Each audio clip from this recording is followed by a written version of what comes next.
sidekick Dobby, and today I am talking about everything 2018.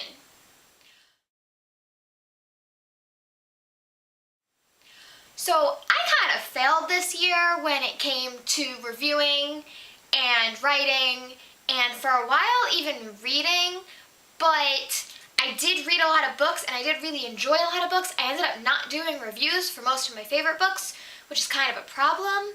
A lot of stuff happened this year, but it's just about time for me to talk about my favorite things from this year. I'm doing things a little bit differently this year. I feel like I say that every year. I'm actually going to talk about every single book that I read for the first time and rated 5 stars this year. There are only 13 books I rated 5 stars this year, so I'm going to talk about those 13 books. I'm going to go in order of when I read them, because there's just no putting some of these in a top whatever, how many order. What's interesting is if you had asked me in 2017, or the very beginning of 2018, what my most anticipated books of 2018 were, I probably would have said Iron Gold, Reaper at the Gates, which my friend is borrowing. I'm gonna put Torch Against the Night in its place. Warstorm, which my friend is also borrowing. I'm going to put King's Cage in its place. Kingdom of Ash, Queen of Air and Darkness, Leia on the Offbeat, Save the Date, and a couple others that I will talk about in a moment. Here's the majority of what I would have said, plus a couple more. None of these made my list this year. I don't know if that says more about me and how high my expectations are for my most anticipated books, or about the books themselves, but pretty much none of my most anticipated books of 2018 ended up getting a 5-star rating from me. Oops. Anyway, I'm going to dive into what did get a 5-star rating from me. Not all of these books came out in 2018, but I did read them all in 2018. Before I begin, I do need to talk about one book that came out in 2018, but I actually read an arc of. Therefore, it is not on this list because I read it before this year began, but it is worth mentioning. It was on my 2017 list. I think it was number 3, and that is Let's Talk About Love. I adored this book. I have a review for it. I will link it below, and you can also watch my 2017 year in review to hear more about why I love this book so much. Loved it. Let's get into the books that I gave 5 stars in 2018. First is a book I cannot find my physical copy of. I listened to the audiobook, but I do have a copy of it. I literally just searched my whole apartment and couldn't find it. Hopefully it shows up because I'm supposed to meet one of the authors in a week and a half. But anyway, the first book that I read and absolutely adored in 2018 was All American Boys. If you have not read this book, go read it. It is an amazing story. It follows 2 different points of view. One is a black teenager who gets beaten up by a cop in a shop because he thinks he's stealing something, but he's not. And then the other point of view is a white schoolmate who, the cop that attacked the other boy is like an older brother to him. And he is kind of caught in the middle and sees that something is happening that's wrong, but is scared to do anything about it. He also witnesses this attack. He's scared to do anything about it because the person he's realizing is in the wrong in this is so close to him.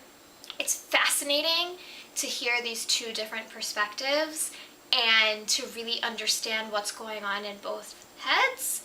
It's a brilliant book. I loved the character development, more on the white character side than the black character side. He didn't have all that much development to go through. It was just kind of about how he kind of moves on with his life after this terrible experience and everything that happens in the fallout. But the white character has to completely change his mindset, and it's absolutely phenomenal. If you have not read that yet, go read it immediately. Next, I read Geekerella by Ashley Poston. I actually had a chance to meet Ashley at YALLFest 2017, and I had not read her book yet, but I had heard wonderful things about it, and she was so sweet, so I was like, I'm gonna go read her book. Absolutely adored it. If you have not read it, it is about a girl who is really involved in a fandom where they are recasting the movie to do a new movie. And she writes something about how she doesn't like the choice for the actor that's playing the main person, and then ends up meeting him, doesn't know it's him at first, but it's so cute. It's Cinderella, but for book nerds, or well, for just fandom nerds, and it was adorable. There was nothing to dislike about it. It's not super emotional, it's not super deep, but it's so much fun, and I just had a joy reading this. Next is a book that, if I were to rank these, this would probably come out as number 1 on my list of 2018. I got this at YALLFest 2017. I didn't know that much about it, but my friends did and kind of convinced me to join the line to get the ARC, and I am so glad I did. Children of Blood and Bone by Tomi Adeyemi. This book was phenomenal. It's been on the best-selling list since it came out. This book is amazing. It is about dark-skinned black girl. Everybody in this book is black, actually, but then there are like the darker-skinned and the lighter-skinned. So it's about a dark-skinned black girl with white hair, and that is important. Magic disappeared from their land years before, and all of the women that could do magic were killed, including the main character's mother. Now she has an opportunity to go on an adventure to try to bring magic back to the land, and she goes with the help of the daughter of the king, who's trying to kill everybody with magic and keep it away, who is kind of rebelling against her father. It also follows the son of the king a little, who has a secret of his own, but is trying to follow in his father's footsteps. There's love, there's adventure, there's fantasy, there's gods. Everything is in this book. It is so brilliantly put together. It deserves all of the credit it has gotten this year, and I am so excited for book 2 that will be coming out next year. So excited. If you have not read this yet, go read it. This is one of the very few books from this year that I actually do have a review for, so check it out. Amazing, amazing, amazing, amazing, amazing. I can't say it enough. Just absolutely amazing. Next is a book that I audiobooked, so I do not have a physical copy of. It is Aristotle and Dante Discover the Secrets of the Universe. This book has been out for a while, but I finally read it this year. I had heard so many amazing things about it, and all earned. It is about 2 boys who have a very unique friendship, and maybe more, who knows. I don't want to get into too much, but it's wonderful. It's really refreshing and great and deep, and worth all of the praise it has also gotten from everybody over the years. Go read that too. Next is one of the ones I probably would have put on my list as one of my most anticipated, but probably not super, super, super high on the list. Well, maybe, who knows. Obsidium, the final book in the Illuminae files. If you have not read these books yet, go read them. I'm not going to say too much about this one because it is the 3rd and final book in a trilogy. I don't have a review for this one, but I do have a review for, I believe, both of the previous 2, so I can link those below. This was kind of while I was failing. Well, this whole year I was failing with reviews, but all I will say about this is all of the characters are in it, including 2 brand new characters that we are following, and they are wonderful. The previous characters are back and wonderful, and I absolutely adored this story. It's sci-fi, it's amazing. Go read them, starting with the first one, Illuminae. Yeah, do it now, go. Okay, cool. Next is another one that I definitely would have had on my most anticipated list for this year. Wildcard by Marie Lu. Another one that I totally failed to put a review up for. It was actually, I had planned a review for this one, and then my computer broke, and then it just never happened, but I absolutely loved this book. It is the 2nd in a duology. Again, I'm not going to get too far into it because it is the 2nd. I do have a review up for the first one, which I will link below. This one just continues from where that was. There are a lot of twists and turns. It had me on the edge of my seat. I absolutely adored it, and I loved where it ended, and I have pretty much no complaints about this book, which is rare for me. I have a lot of complaints, but I adored this. It was absolutely amazing. This duology is definitely my favorite of Marie Lu's books. I don't know which is my favorite out of the two of them, but I adored both of them completely, completely, completely. You're gonna hear me saying a lot of amazing things because these were my 5-star books. And as easy as it is for me to give a 4-star rating, it's really hard for me to give a 5-star rating. So I really, really, really loved all of these books, and you're not gonna hear me say a negative thing about any of them. Books basically have to be perfect to be 5 stars for me. Next up is one that is rated a lot lower on Goodreads than I was expecting because I adored it. That's Not What Happened by Cody Keplinger. I was lucky enough to get an ARC of this at BookCon, and I got it signed, which was super exciting. This is another one that I do actually have a book talk for. I loved it. It follows a girl 3 years after a school shooting, and she slowly starts to figure out that not only does she have a true story of what really happened that day, which doesn't match the story that got out, but so does all of the other survivors. And by survivors, I don't mean like every single person that was at the school that day, but the people that actually witnessed what happened, which she is one of. There are 6 of them that witnessed and survived. Most of them have become really good friends, and this is her kind of unraveling the story of what really happened for all of these people. It is absolutely fantastic. It's based on real life stories from Columbine and other shootings of incorrect stories that got out and spread like wildfire. I really enjoyed it. I cried a lot, even though it takes place 3 years later. Obviously, like, it's still fresh in their minds.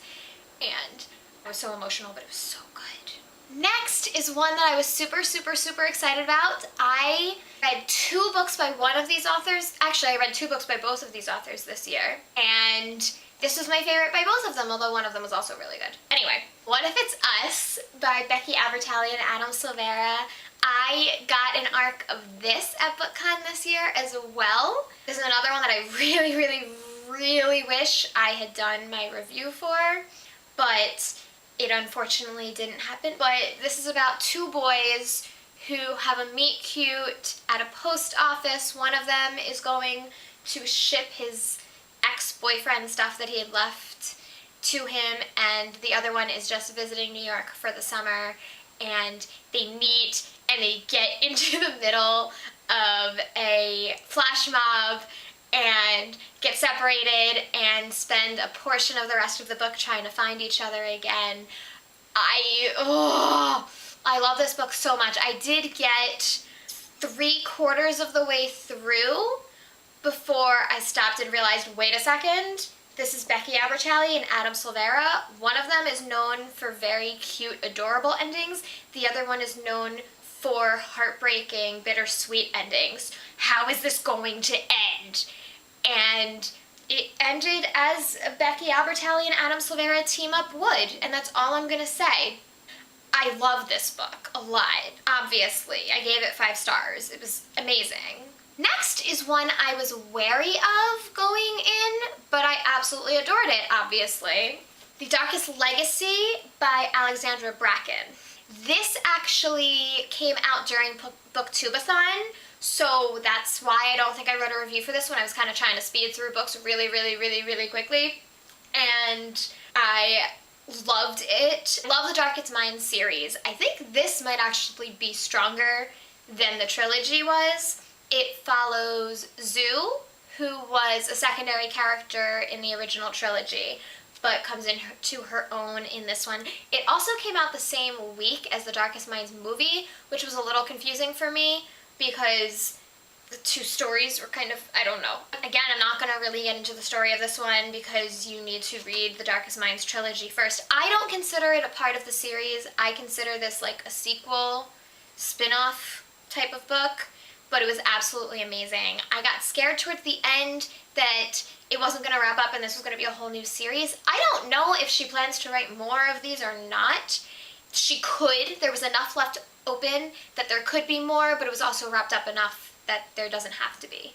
So, who knows? I really liked it though. It was great. Also during BookTube-A-Thon, I read Dear Martin by Nick Stone. I had this ARC for about 2 years, maybe not 2 years. I had it for like 6 months before the book came out, and it came out a year before I read it, so I had it for like a year and a half, and I didn't read it. I really regret not reading it because this was absolutely amazing.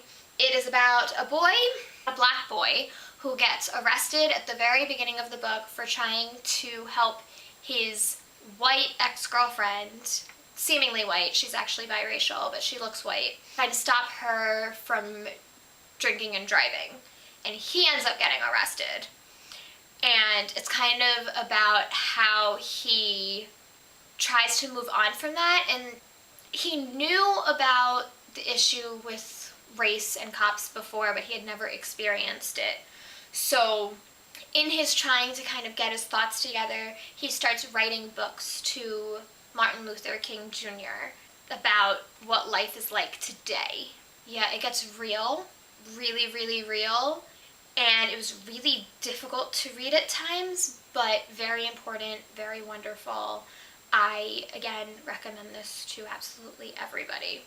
It was absolutely amazing. I have not read Nick Stone's book that actually came out this year yet, but it's on my to-read list. The next book on my list is a little bit different. It's a little bit surprising it's on my list actually, but here we go. The Silver Mask by Holly Black and Cassandra Clare, which is strangely the only Cassandra Clare book I have on my list this year. Weird. This was the 4th book in the Magisterium series and definitely my favorite. Super strong. I absolutely loved it. I loved the ending. I loved the middle. I loved the beginning. I love this book. I'm not going to get into it because there are 3 books that came before it. The series is kind of a Harry Potter feel. It's about a boy who's 11. 11? Maybe he's a little older than 11. I think he's like 11 or maybe 12. And he does not want to get into magic school because his father has convinced him that magic school is evil, basically. So he does everything he can to not get in, but he gets in anyway and slowly starts to like it, and then it gets really dark. So it's much darker than the Harry Potter series, even though the Harry Potter series does get pretty dark. This one's darker, and it was great though. It goes a different way, but it still has that like magical school feel, and it's still great, but it does go a different way than Harry Potter, even though the first one feels very, very similar. The last 2 books I have on my list were both audiobooks, so I do not have physical copies of them. They were Two Boys Kissing by David Levithan. This is not my first David Levithan book, but it is my favorite David Levithan book. I listened to it. It was not what I was expecting. I knew it was based on a true story that I actually remember from, I think, 2010, of 2 boys that were live streaming their attempt to break the world record for longest kiss. And it was something like, I forget what the time length was, but it was over 24 hours. It was a long time. And they had to be like standing, whatever. So David Levithan took that and spoke with those boys, at least one of those boys, and wondered what it would be like to be one of those people. So not only is it about the 2 boys kissing, it's also about the experience of other gay teenagers at the same time while this is happening, how they see it and experience it and what's going on in their own lives at the time. It is told from the perspective of 2 generations above that, the one that was most affected by the AIDS epidemic in like America. So it's basically the people that were dying from AIDS or died from AIDS, looking back 2 generations down at what the more current gay teenager's life is like and reflecting on it. And I'm like about to cry thinking about some of the stories in this. It was amazing. It was done so well. There are so many different perspectives in it. There's the couple that is actually, they are ex-boyfriends, but they're teaming up to do this magical thing. And then there's a couple that's been together for a while. One of them is still in the closet with his family, but they're trying to work through some things together in a relationship. There's a couple just meeting for the first time where one of them is transgender and dealing with that situation. There's a boy who's been in the closet and kind of hates himself, and what's going on there, and seeing all of these different things happening at the same time and how they don't really interact with each other until some of them do more than others, but it's absolutely amazing and wonderful, fantastic, all of that. Finally, the last book I have on my list that I finished the audiobook for right at the end of 2018 was An Absolutely Remarkable Thing by Hank Green. It's Hank Green's first book, though you probably know his brother John Green, and you probably know Hank Green too. So this one, it's not typically my type of story, but the storytelling was just absolutely phenomenal. It's about a girl who discovers a piece of what she thinks is art on the road and decides to make a video about it. And then it turns out that it's actually some sort of alien life form that has come down, and she has been chosen to be the speaker or to be the interactor of her people. And it's crazy, and she's instantly famous, and it ends up really being about how she deals with fame to an extent, but it's not just fame, because there is also this like representation of humans as part of it. So it's fascinating, and I'm sure that he was able to draw on his own fame from being a part of, by being like instantly famous on YouTube a bit, but then there is this whole other part of it as well. So it's done very well. I didn't realize that this was going to be a series until I got to the end, and there's a completely evil ending. I will warn you right now, the ending is evil, but it was amazing, and I can't stop thinking about it. So anyway, those are all of the books that I gave 5 stars in 2018. If you think I missed some, let me know. If you think I was a little too hard on some of the ones I did not give 5 stars to, let me know without yelling at me. And if you agree with me, let me know that too. I would love to hear your thoughts and have some conversations about these books. I'm linking below all of the reviews I do have from this year for these books, although there's not a lot, honestly. And I will link below my review from last year. Follow me on Twitter at ReaderGonnaRead. Don't forget to give me a thumbs up if you like this video, and subscribe by clicking down below or up there. I will talk to you next time. Goodbye!